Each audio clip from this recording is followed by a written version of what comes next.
The morning sun touched the marble stones of Arlington National Cemetery, painting them with a warm golden light. A soft wind passed through the tall trees, carrying with it the faint sound of footsteps, steady, slow, and full of purpose. Those footsteps belonged to Sergeant David Collins, a tomb guard who had spent years perfecting every single step, every turn, and every moment of silence in front of the tomb of the unknown soldier. That day was not just an ordinary day.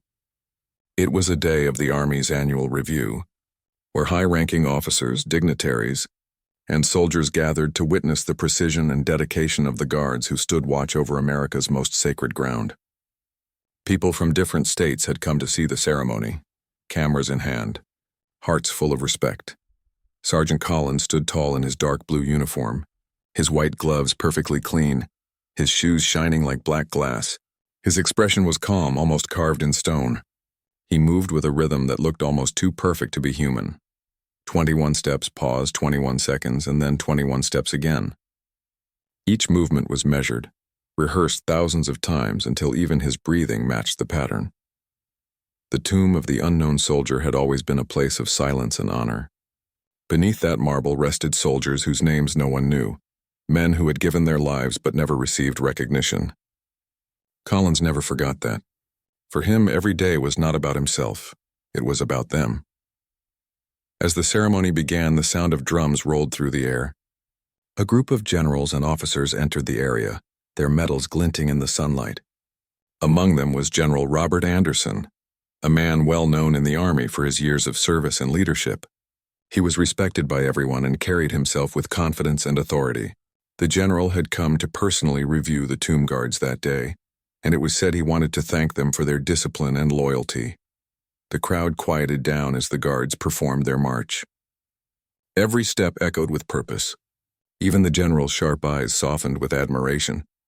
To many, these guards were simply part of a ceremony, but to Anderson, they were symbols of the Army's heart, discipline, respect, and sacrifice. After the final exchange of guard took place, the ceremony came to a respectful end. The general stepped forward, his boots clicking softly on the marble path. He stopped in front of Sergeant Collins, who stood at attention, his eyes forward, his rifle held firmly by his side.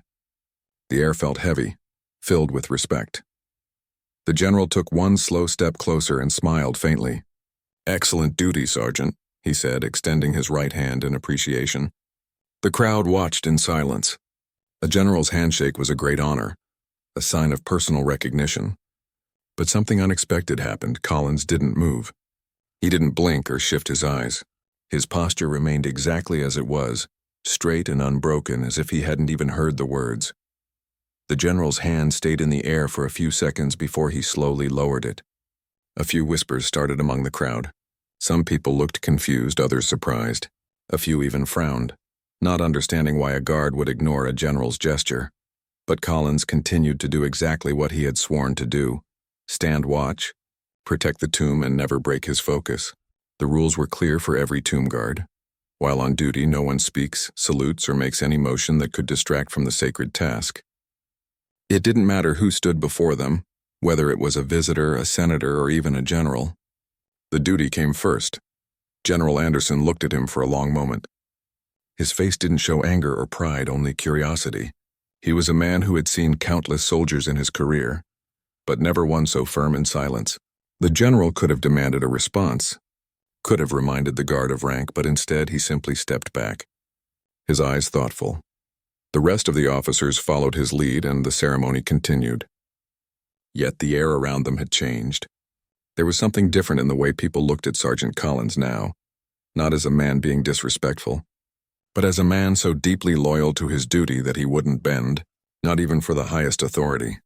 When the crowd left, the whispers grew into quiet conversations. Some visitors said they had witnessed arrogance, others said they had seen true honor.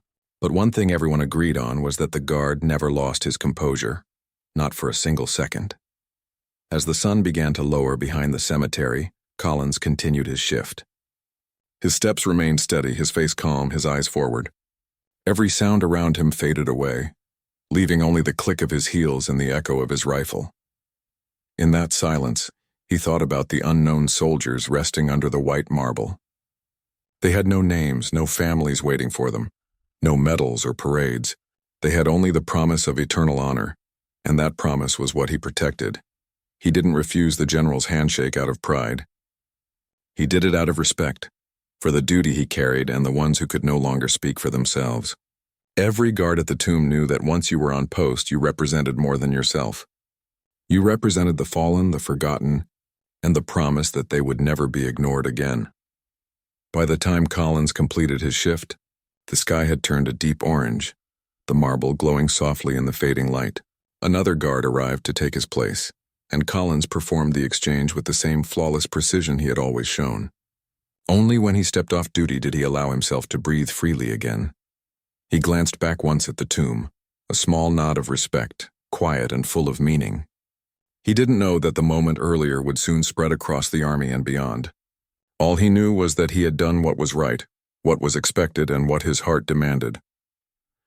The next morning, the story of what had happened at the Army Review began to spread quietly through the base. Some soldiers spoke about it with confusion, while others mentioned it with respect. Everyone had their own opinion, but one thing was certain. Sergeant David Collins had done something that no one could forget. Meanwhile, Collins went about his routine just like any other day. For him, there was no story to tell and no fame to seek. His job remained the same, guarding the tomb of the unknown soldier. To him, that duty was sacred. It wasn't about recognition or attention. It was about keeping a promise to those who could no longer stand for themselves. The same day, General Robert Anderson returned to his office at the Pentagon. He was a man who had led thousands of soldiers and made countless decisions, but that moment at Arlington kept replaying in his mind. He remembered the guard's eyes, focused, unshaken, completely loyal to his task. Anderson had offered that handshake as a symbol of appreciation, yet he realized that the refusal wasn't about disrespect. It was about something deeper, something the general himself had almost forgotten. He called his aide into the office. "Find out more about that guard," he said calmly. "Sergeant David Collins." Within a few hours, a brief report lay on his desk. It told the story of a soldier who had volunteered for tomb guard duty after years of active service overseas. It mentioned his discipline, his dedication, and the countless hours he had spent memorizing the guard's creed. The general read each line slowly, and as he finished, he leaned back in his chair, lost in thought. Meanwhile, at Arlington, the routine never changed. Every guard performed the same precise movements: 21 steps across the mat, a sharp turn, and 21 seconds of stillness before returning. It was a rhythm that had continued without pause, through rain, snow, storms, and even during national tragedies. The guards never stopped, not even for a minute. As the day went on, visitors who had been present at the ceremony began to post about the moment online. Pictures from the event appeared on news sites. Some headlines questioned the guard's behavior, but most of the comments admired it. People called it a salute in silence, saying that sometimes the strongest form of respect is not in words or gestures, but in doing your duty no matter who stands before you. That evening, a small crowd gathered again at the tomb, hoping to see the guards in action. Among them were a few journalists and veterans who wanted to witness the discipline for themselves. And there was David Collins, calm, quiet, and unchanged by all the attention. The sun began to set, turning the sky into shades of orange and purple. The sound of the guards' heels echoed once again through the open space. Visitors watched in awe, realizing that the guard before them didn't move for applause, didn't act for recognition. He did it for something unseen, an invisible bond of loyalty between a soldier and the fallen. Later that night, while sitting in the barracks, Collins received a message that the general wanted to meet him privately the next day. His fellow guards were surprised, some even nervous for him. But Collins wasn't worried. He knew he had followed the rules. The creed of the tomb guards was clear, and he had honored it fully. The next morning, he reported to the general's office, his uniform as spotless as ever. He knocked once and entered when called. General Anderson sat behind his desk, looking serious but not angry. For a moment, neither man spoke. The silence between them carried the weight of respect. Finally, the general stood and said, "You didn't shake my hand yesterday." His tone wasn't harsh. It was calm and curious. Collins stood at attention and replied, "Sir, I was on post. My duty at that moment was to the unknowns. I couldn't break formation. The general nodded slowly. He walked closer, his eyes never leaving the young sergeant. You know, he said softly, when I first joined the army, discipline meant everything to me. Over time, I began to see more of the people and less of the rules. But yesterday you reminded me that rules, when they stand for honor, matter deeply. Collins didn't know what to say, so he simply remained quiet. The general smiled faintly. You did the right thing, Sergeant. You honored your post exactly as you were trained to do. There was a moment of stillness before the general extended his hand once again. This time Collins was off duty. He looked at the general, then reached out and shook his hand firmly. The gesture was simple, but it carried meaning far beyond words. It was a moment of mutual respect, one man honoring another for staying true to his oath. The general said, "You've reminded me of something I almost forgot, that honor isn't given by medals or rank. It comes from staying faithful to what you believe, even when no one is watching." The next few weeks, that story spread quietly across the military. Soldiers began talking about it in mess halls and training centers. Many officers used it as an example during leadership briefings. They called it the lesson of the silent guard. Even news stations began mentioning it in short reports, praising the unbroken discipline of the tomb guards. Collins, however, never sought any attention. He refused interviews and avoided cameras. He returned to his post every day, performing his duty as if nothing had changed. One afternoon, while standing in silence during his shift, he noticed a small group of young cadets visiting the site. Their faces were full of admiration. They stood straight, watching every move with deep respect. It made Collins realize how one small act, done in truth, could inspire others without a single word being spoken. As the day drew to a close, the light grew softer, and the tomb glowed under the fading sky. The words carved into the stone read, "Here rests in honored glory an American soldier known but to God." Collins repeated those words quietly in his mind, the same way he did every evening before leaving his post. The story of the handshake had come and gone in the world outside, but for him the real meaning remained personal. It wasn't about a headline or a compliment. It was about never forgetting why he stood there in the first place. Every time he took those 21 steps, he remembered the promise he had made, to serve with absolute respect, without distraction, without pride, and without failure. That was the truth of his life, and that was the honor he would always protect. The following week, the air around Arlington National Cemetery was calm and cool. The autumn leaves had started to fall, covering the walkways in shades of gold and red. Visitors came quietly, holding their phones close to their hearts as they walked toward the tomb of the unknown soldier.